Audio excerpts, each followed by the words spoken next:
Hello दोस्तों, स्वागत है आप सभी का बिहार मीडिया न्यूज चैनल पर एक बार फिर से। आज की इस वीडियो में हम बिहार के टुडे ब्रेकिंग न्यूज 15 बड़ी खबरों के बारे में जानेंगे। तो हमेशा की तरह आप इस वीडियो को एक प्यारा लाइक जरूर कर दे और आप बिहार के किस जिले में रहते हैं साथ ही हमें नीचे कमेंट बॉक्स में जरूर बताएं। और आपके मन में अगर कोई भी सवाल हो तो आप हमें नीचे कमेंट बॉक्स में जरूर पूछे। आज की सबसे पहली खबर, शिक्षा मंत्री विजय कुमार चौधरी का बड़ा ऐलान। बिहार में कर्मचारी चयन आयोग से होगी 1200 पुस्तकालय अध्यक्ष की नियुक्ति। जी हां, शिक्षा मंत्री विजय कुमार चौधरी ने कहा कि राज्य के उच्च माध्यमिक स्कूलों और अंगीभूत कॉलेजों में पुस्तकालय अध्यक्ष की नियुक्ति जल्द होगी। यह बहाली कर्मचारी चयन आयोग से होगी। सरकार इसकी प्रक्रिया शुरू कर रही है। मंत्री शुक्रवार को विधान परिषद में शिक्षा विभाग पर प्रेमचंद्र मिश्रा के सवाल पर जवाब दे रहे थे। राज्य के 893 उच्च विद्यालय और लगभग 300 कॉलेजों में यह व्यवस्था होगी, यानी करीब 200 पदों पर भर्ती होगी। सरकार पुस्तकालय अध्यक्ष पात्रता परीक्षा के लिए नियमावली तैयार कर रही है। अगली बड़ी खबर, मार्च तक बिहार के सभी गांवों में होगी इंटरनेट सेवा। बीएसएनएल को मिला है जिम्मा। डिजिटल की दुनिया में बिहार के गांव जुड़ रहे हैं। इसके लिए जिले के 1060 गांवों में मार्च माह के अंत तक इंटरनेट सेवा उपलब्ध करा दिए जाने का लक्ष्य रखा गया है, ताकि गांव के युवक युवतियां, किसानों, बेरोजगारों को किसी कार्य के लिए प्रखंड कार्यालय से लेकर जिला मुख्यालय तक चक्कर नहीं लगाना पड़ेगा। फिलहाल बिहार शरीफ के 512 गांवों में इंटरनेट की सुविधा उपलब्ध करा दी गई है और शेष गाँव में कार्य किया जा रहा है। डिजिटल और इलेक्ट्रॉनिक की हर सुविधा गाँव के लोगों को भी मिल जाए। शहर के लोगों तक तो यह सुविधा मिल रही है। इसके लिए भारत संचार निगम लिमिटेड यानी बीएसएनएल की सेवा ली जा रही है। अगली बड़ी खबर, प्राथमिक स्कूलों में मैथिली की पढ़ाई को सरकार ने दी मंजूरी, लेकिन पढ़ना अनिवार्य नहीं। जी हां, राज्य के सरकारी स्कूलों में मैथिली भाषा को अनिवार्य रूप से पढ़ाने को लेकर विधान परिषद में वोटिंग कराई गई। इस मसले को लेकर कांग्रेस के प्रेमचंद्र मिश्रा ने गैर सरकारी संकल्प को मतदान से खारिज किया गया। शिक्षा मंत्री विजय कुमार चौधरी ने कहा कि राज्य में पहली से 8वीं कक्षा में एक भाषा के रूप में मैथिली पढ़ाने के संबंध में सरकार ने पहले से ही सहमति दी है। ऊर्जा मंत्री विजेंद्र प्रसाद यादव ने कहा कि मुख्यमंत्री नीतीश कुमार के प्रयास से ही मैथिली भाषा को संविधान की 8वीं सूची में शामिल किया गया। सरकार के उत्तर से असंतुष्ट प्रेमचंद्र मिश्रा द्वारा संकल्प वापस लेने से मना कर दिया गया। इस पर कार्यकारी सभापति ने वोटिंग करवाई और संकल्प ध्वनिमत से खारिज हो गया। प्रेमचंद्र मिश्रा ने अपने गैर सरकारी संकल्प में सरकार के सामने प्रस्ताव रखा था कि बिहार के स्कूली पाठ्यक्रम में अनिवार्य विषय के रूप में मैथिली भाषा की पढ़ाई शुरू की जाए। अगली बड़ी खबर, 8 से 20 मार्च तक चलेगा विशेष नामांकन अभियान। पहली से 9वीं कक्षा तक के बच्चों का होगा नामांकन। जी हां, कक्षा 1 से 9 तक के नामांकन के लिए विशेष अभियान चलाया जाएगा। सत्र 2021-22 के लिए 8 मार्च से 20 मार्च तक विशेष नामांकन अभियान चलेगा। शिक्षा विभाग ने यह आदेश जारी किया है। विभाग ने अप्रैल 2021 के प्रथम सप्ताह से कैचअप कोर्स चलाने का भी फैसला किया है। गौरतलब है कि कोरोना महामारी के कारण सभी स्कूल बंद रहने के कारण बच्चों की पढ़ाई पर खास असर पड़ा है। स्कूल नहीं जाने से बच्चों की पढ़ाई बाधित हुई है। इसी कमी को दूर करने के उद्देश्य से शिक्षा विभाग ने यह फैसला लिया है। बच्चों की उम्र और क्लास के अनुरूप दक्षता प्रदान करने के लिए 2020-21 की सभी कक्षाओं में पूर्ववर्ती कक्षा के शैक्षणिक सामग्री को छोटा करके 3 महीने का कैचअप कोर्स चलाने का फैसला लिया है। अगली बड़ी खबर, कोरोना वैक्सीन को लेकर एक बड़ी अपडेट है। प्राइवेट अस्पतालों में अब 250 रुपए में लगेगी वैक्सीन, इसमें सर्विस चार्ज भी शामिल। जी हां, देश में कोरोना वैक्सीनेशन का तीसरा फेज 1 मार्च से शुरू हो रहा है। इस फेज में प्राइवेट अस्पतालों को भी शामिल किया गया है, लेकिन यहाँ वैक्सीन लगवाने वालों को पैसे चुकाने होंगे। सरकार ने कहा है कि प्राइवेट अस्पतालों में वैक्सीन लगवाने वालों को 250 रुपए चुकाने पड़ेंगे। इसमें अस्पताल के सर्विस चार्ज भी शामिल होंगे। 1 मार्च से शुरू हो रहे वैक्सीनेशन के फेज में करीब 12,000 सरकारी अस्पताल और प्राथमिक स्वास्थ्य केंद्रों में टीके फ्री में लगाए जाएंगे। इस फेज में 60 साल से ज्यादा उम्र के लोगों को वैक्सीन लगेगी। इसके साथ ही 45 से 60 की उम्र के लोगों को भी वैक्सीन लगेगी जो गंभीर बीमारियों से जूझ रहे हैं। केंद्र सरकार का आकलन है कि करीब 27 करोड़ लोग इस कैटेगरी में आते हैं। अगली बड़ी खबर, बिहार में बहाल होंगे 10,000 महिला पुलिसकर्मी, मुख्यमंत्री ने किया ऐलान। जी हां, बिहार में सरकारी नौकरी पाने की चाहत रखने वालों के लिए खुशखबरी है। बिहार पुलिस में सिपाही से लेकर अधिकारी तक के रिक्त पदों पर जल्द ही बहाली होगी। जरूरत के मुताबिक नए पद भी सृजित किए जाएंगे। साथ ही आपको बता दें कि इस पूरी प्रक्रियाओं में महिलाओं को तरजीह दी जाएगी। इसका ऐलान खुद प्रदेश के मुख्यमंत्री नीतीश कुमार ने किया है। बिहार पुलिस बल में महिलाओं की संख्या फिलहाल 23% हो गई है। मुख्यमंत्री ने कहा कि अगले 3-4 वर्षों में इसे 30 से 35% तक पहुंचा दिया जाएगा। उनकी घोषणा के मुताबिक बिहार में हजारों युवतियों के लिए बिहार पुलिस में नौकरी की राह खुलेगी। 35% के अनुपात को हासिल करने के लिए बिहार में 10,000 से अधिक महिला पुलिसकर्मियों की बहाली करनी होगी। बिहार में जन्मजात हृदय रोग का होगा पूरी तरह मुफ्त इलाज, गुजरात की संस्था के साथ हुआ है करार। जी हां, बिहार में जन्मजात हृदय रोग से पीड़ित बच्चों के अभिभावकों को अब महंगे उपचार से घबराने की जरूरत नहीं है। राज्य सरकार के सहयोग से गुजरात की संस्था Prashanti medical services and research foundation महंगे ऑपरेशन मुफ्त करेगी। यही नहीं, गुजरात आने जाने, रहने और खाने पीने तक के तमाम खर्च सरकार वहन करेगी। 4 मार्च को इंदिरा गांधी हृदय रोग संस्थान और 6 मार्च को इंदिरा गांधी आयुर्विज्ञान संस्थान में शिविर लगाकर संस्था जन्मजात हृदय रोग से पीड़ित ऐसे बच्चों को चिन्हित करेगी जिन्हें तुरंत ऑपरेशन की जरूरत होगी।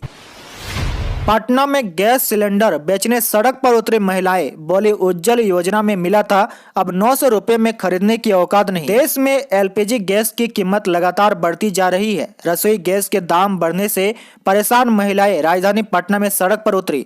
महिलाओं ने रसोई गैस की बढ़ती कीमतों का विरोध का नया रूप अपनाया है। वह उज्जवल योजना में मिला गैस सिलेंडर बेचने सड़क पर उतर गई। महिलाओं ने कहा कि उन्हें अब 900 रुपए में गैस सिलेंडर खरीदने का पैसा नहीं जुट रहा है। आपको बता दें कि शनिवार को पटना सिटी के अशोक राज पथ पर कई महिलाएं रसोई गैस का सिलेंडर लेकर सड़क पर उतर आई। उनका कहना है कि महंगी रसोई गैस का पैसा नहीं जुट रहा है, इसीलिए वे अपने गैस सिलेंडर को बेचने आई है। प्रदर्शन कर रही महिलाएं जो सिलेंडर लेकर आई थी उसके ऊपर पोस्टर चिपका था जिसके ऊपर अलग अलग नारे लिखे हुए थे। किसी पर लिखा था उज्जवल योजना का सिलेंडर बिक्री का है, तो किसी पर लिखा था गैस महंगी, सब्सिडी खत्म, इसीलिए सिलेंडर बेचने आए हैं हम। अगली बड़ी खबर, कांग्रेस के बिहार बंद का जल्द होगा ऐलान, सड़क पर उतरेंगे लाखों कार्यकर्ता। जी हां, बहुत जल्द ही कांग्रेस बिहार बंद का आह्वान करेगी। इस दौरान लाखों कार्यकर्ता सड़क पर उतरेंगे, जिसे लेकर तैयारी की जा रही है। इस बात की जानकारी कांग्रेस के बिहार प्रभारी भक्त चरण दास ने दी है। कांग्रेस प्रदेश कार्यालय पटना में आयोजित प्रेस कॉन्फ्रेंस में प्रदेश अध्यक्ष मदन मोहन झा, प्रेमचंद्र मिश्र समेत कांग्रेस के वरिष्ठ नेता शामिल हुए। पत्रकारों से बातचीत के दौरान कांग्रेस के बिहार प्रभारी भक्त चरण दास ने कहा कि बिहार के 29 जिलों में किसान सत्याग्रह यात्रा पूरी कर ली गई है। तीसरे चरण में 9 जिलों में यात्रा होगी, जो मार्च महीने के दूसरे सप्ताह में शुरू किया जाएगा। अगली बड़ी खबर, 1 मार्च से निःशुल्क आयुष्मान कार्ड। पहले कार्ड बनाने के लिए देने पड़ते थे 30 रुपये। 10 राज्यों से शुरू हो रही है प्रक्रिया। जी हां, 1 मार्च से कॉमन सर्विस सेंटर पर आयुष्मान कार्ड बनाने के अब रुपए नहीं लगेंगे। नेशनल हेल्थ अथॉरिटी और सीएससी के बीच हुए करार के बाद अब बिहार सहित देश के 10 राज्यों में आयुष्मान कार्ड निःशुल्क बनेंगे। 18 फरवरी 2021 को ये करार हुआ है। आयुष्मान भारत प्रधानमंत्री जन आरोग्य योजना के तहत लाभुकों को पीबीसी आयुष्मान कार्ड निःशुल्क दिए जाएंगे। पहले चरण में 10 राज्यों व संघ शासित प्रदेशों में प्रक्रिया शुरू की जा रही है, जिसमें बिहार सहित मणिपुर, उत्तर प्रदेश, हरियाणा, त्रिपुरा, नागालैंड, चंडीगढ़, पुदुचेरी, छत्तीसगढ़ और मध्य प्रदेश आदि शामिल है। अन्य प्रदेशों में भी निःशुल्क पीबीसी आयुष्मान कार्ड वितरण की तिथि जल्द ही घोषित की जाएगी। बिहार के इंजीनियरिंग कॉलेजों का मेंटर बनेगा आईआईटी पटना, बनाया कॉलेज के लिए सिलेबस। जी हां, बिहार के साथ साथ देश के सभी इंजीनियरिंग कॉलेजों का सिलेबस अब आईआईटी तैयार करेगा। इसकी रूपरेखा तैयार कर ली गई है। राज्य के इंजीनियरिंग कॉलेजों का मेंटर आईआईटी पटना बनेगा। आईआईटी पटना कोर्स डिजाइन व कैंपस प्लेसमेंट के साथ ही हर पहलू पर काम करेगा। इसकी मंजूरी आईआईटी काउंसिलिंग की बैठक में मिल गई है। सामान्य इंजीनियरिंग कॉलेजों में गुणवत्ता युक्त पढ़ाई के लिए यह योजना बनाई गई है। इंजीनियरिंग कॉलेजों को गोद लेने की योजना की जिम्मेदारी आईआईटी मद्रास को सौंपी गई है। आईआईटी मद्रास को नोडल एजेंसी बनाया गया है। इस योजना को पूरी रूपरेखा तैयार करने के लिए मॉनिटरिंग आईआईटी मद्रास करेगा। बैठक में कहा गया कि हर आईआईटी 10-10 इंजीनियरिंग कॉलेजों को गोद लेगा। इसके बाद इन सभी कॉलेजों में आईआईटी अपना एक्सटेंशन सेंटर खोलेगा ताकि हमेशा इंजीनियरिंग कॉलेजों को मार्गदर्शन मिलता रहे। अगली बड़ी खबर, आनंद बिहार स्पेशल समेत बिहार आने जाने वाली 5 जोड़ी ट्रेनें की गई रद्द। जी हां, बिहार के ट्रेन यात्रियों के लिए एक बड़ी खबर है। पूर्व मध्य रेलवे ने पटना समेत जोन के कई अलग अलग स्टेशनों से आने जाने वाले कई महत्वपूर्ण ट्रेनों को रद्द करने का फैसला लिया है। इन ट्रेनों को अलग अलग तिथियों में रद्द किया गया है। जिन ट्रेनों को कैंसिल किया गया उनमें भागलपुर आनंद बिहार स्पेशल, गया नई दिल्ली महाबोधि स्पेशल समेत कई महत्वपूर्ण ट्रेनें शामिल है। 2 जोड़ी ट्रेनों का संचालन 1 अप्रैल तक के लिए पूरी तरह बंद कर दिया गया है। ये अलीपुरद्वार दिल्ली के बीच आने जाने वाले स्पेशल ट्रेन तथा अजमेर और सियालदह के बीच आने जाने वाली 2 जोड़ी ट्रेन है। इन्हें 1 अप्रैल तक पूरी तरह निरस्त कर दिया गया है। वहीं जिन ट्रेनों को रद्द करने का फैसला लिया गया है उनमें पटना से नई दिल्ली जाने वाली संपूर्ण क्रांति, पाटलिपुत्र से आने जाने वाली कामाख्या आनंद बिहार एक्सप्रेस भी शामिल है। अगली बड़ी खबर, 1 मार्च को नीतीश कुमार का जन्मदिन, जदयू ने की खास तैयारी, कटेगा 70 पाउंड का केक। जी हां, जदयू अपने नेता एवं बिहार के मुख्यमंत्री नीतीश कुमार के जन्मदिन 1 मार्च को विकास दिवस के रूप में मनाने का निर्णय के तहत व्यापक तैयारियों में जुटा है। इस दिन जदयू के सभी कार्यकर्ता अपने अपने बूथ पर रहेंगे। राष्ट्रीय अध्यक्ष आरसीपी सिंह ने शनिवार को पार्टी मुख्यालय में संगठन प्रभारियों के साथ बैठक के दौरान कहा कि 1 मार्च को मैं अपने बूथ पर विकास दिवस मनाऊंगा। आरसीपी सिंह ने निर्देश दिया कि जदयू के सभी कार्यकर्ता 1 मार्च को अपने अपने बूथ पर रहें। उन्होंने कहा कि इस दिन बूथ अध्यक्ष से लेकर राष्ट्रीय अध्यक्ष तक अपने अपने बूथ पर रहेंगे और नीतीश कुमार को दीर्घायु होने की कामना करने और खुशियां मनाने के साथ ही और उनके द्वारा किए गए विकास कार्यों की चर्चा कर बिहार को विकसित राज्य बनाने का संकल्प लेंगे। साथ ही कहा गया है कि इस दिन पार्टी मुख्यालय में 70 पाउंड का केक काटा जाएगा।